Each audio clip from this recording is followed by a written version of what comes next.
নিঃস্ব আমি, রিক্ত আমি, দেবার কিছু নাই, আছে শুধু ভালোবাসা, দিলাম শুধু তাই। ক্ষমতায় থাকার প্রায় পুরোটা সময় এটাই ছিল মানবতা বিরোধী অপরাধের দায়ে মৃত্যুদণ্ডপ্রাপ্ত ও ক্ষমতাচ্যুত প্রধানমন্ত্রী শেখ হাসিনার সবচেয়ে প্রিয় বাক্য।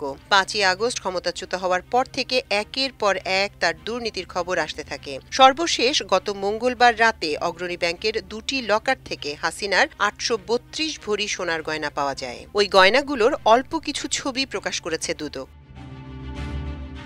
মঙ্গলবার রাজধানীর দিলকুশায় অবস্থিত ব্যাংকটির প্রধান শাখায় ভোল্ট দুটি জব্দ করা হয়। সেখানে সংরক্ষিত দুটি ভোল্ট ভেঙে এ সম্পদের সন্ধান পায় জাতীয় রাজস্ব বোর্ডের কেন্দ্রীয় গোয়েন্দা সেল।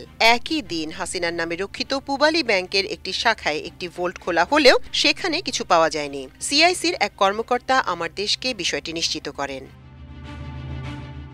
সিআইসির কর্মকর্তা জানান, গত ১৭ সেপ্টেম্বর গোপন সংবাদের ভিত্তিতে খবর পেয়ে লকার দুটি জব্দ করেছিল সিআইসি, কিন্তু হাসিনা ভারতে পালিয়ে যাওয়ায় আইনগত বাধা থাকায় এতদিন সেগুলো ভাঙা সম্ভব হয়নি। অবশেষে আদালতের অনুমতি নিয়ে গতকাল লকার দুটো ভাঙা হয়। এ সময় ৭৫১ এবং ৭৫৩ নম্বর ভোল্টে ৮৩২ ভরি স্বর্ণালংকার পাওয়া যায়। বর্তমানে ২ লাখ টাকা ভরি হিসেবে জব্দ করা স্বর্ণের বাজার দর ১৬,৬৪,০০,০০০ টাকা।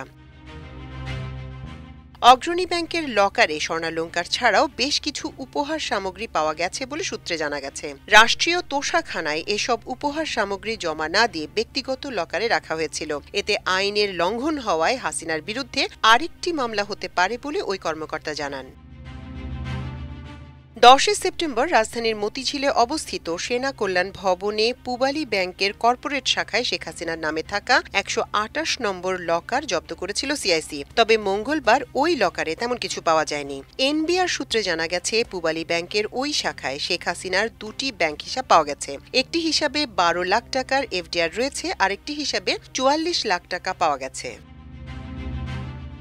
এর আগে ইসিতে জমা দেয়া হলফনামায় শেখ হাসিনা নিজের নামে ৪,৩৪,০০,০০০ টাকার স্থাবর ও অস্থাবর সম্পদ দেখিয়েছেন। নির্বাচনের সময় শেখ হাসিনা নিজের হাতে নগদ অর্থ দেখিয়েছিলেন ২৮,৫০০ টাকা। ব্যাংক ও আর্থিক প্রতিষ্ঠানে জমা টাকার পরিমাণ ছিল ২,৩৯,০০,০০০, ছিল ২৫ লাখ টাকার সঞ্চয়পত্র ও ৫৫ লাখ টাকার এফডিআর। উপহার থেকে পাওয়া ৩টি মোটরগাড়ি দেখিয়েছিলেন ইসিতে, তবে এগুলোর দাম কত তা উল্লেখ করা হয়নি। ১৩,২৫,০০০ টাকার স্বর্ণসহ মূল্যবান ধাতু দেখিয়েছিলেন তিনি। শেখ হাসিনা ৭,৪০,০০০ টাকার আসবাবপত্র ও ১৫.৩ বিঘা কৃষি জমি রয়েছে, যার ক্রয়কৃত অংশের মূল্য ৬,৭৮,০০০ টাকা, যার টুঙ্গিপাড়া, গোপালগঞ্জ সদর, গাজীপুর ও রংপুরে।